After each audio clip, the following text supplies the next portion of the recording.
नमो बुद्धाय। आज मैं आपको बुद्ध के बारे में बताऊंगी।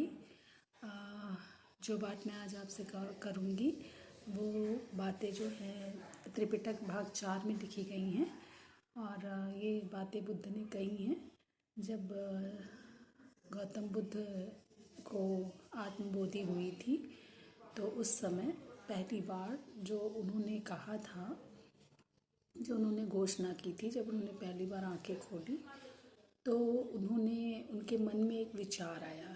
जब सिद्धार्थ गौतम को तुरंत बोधि मिली उस टाइम उनके मन में एक विचार आया। क्या विचार आया? उस समय के लोग जो होते थे, जो सन्यासी होते थे या जो संत लोग होते थे, वो अपने से सीनियर संत के आश्रम में रहते थे। तो जब सिद्धार्थ गौतम को बोधि मिली तो उनके मन में भी ऐसा ही भाव आया कि मैं भी किसी सीनियर जो मुझसे भी ज़्यादा ज्ञानी हूँ उनके अंडर में मैं रहूँ और उनके आश्रम में जाके रहूँ।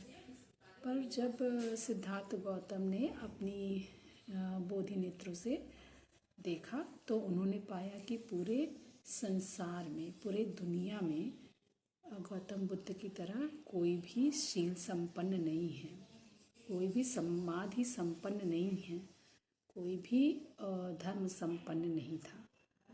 तो बुद्ध ने जब ये पाया कि कोई भी उनसे श्रेष्ठ नहीं था, तब बुद्ध ने सोचा कि अब मैं किसकी शरण लूँ, मैं किसका विहार करूँ।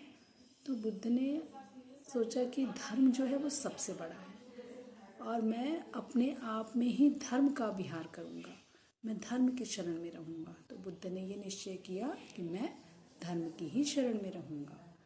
जब सिद्धार्थ गौतम का जन्म हुआ था उस समय सभी देवलोक के जो देवता थे उन्होंने ये भविष्यवाणी की कि ये बोधिसत्व जो हैं यही आगे चल कर के बुद्ध बनेंगे और इसी जन्म में इनको निर्वाण की प्राप्ति होगी। तो सिद्धार्थ गौतम जो हैं, जब उनको आत्मबोधि मिली और उन्होंने अपनी बातें कही, अपने बारे में एक गंभीर घोषणा की कि मैं ही श्रेष्ठ हूँ, शील पालन में मुझसे ज़्यादा श्रेष्ठ कोई और है नहीं। पूरे विश्व में समाधि की जो मेरी उच्चतर अवस्था है उससे श्रेष्ठ और कोई है नहीं।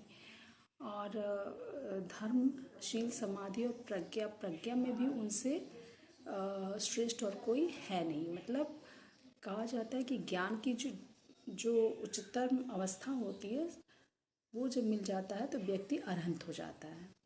तो सिद्धार्थ गौतम तो अपने प्रज्ञा को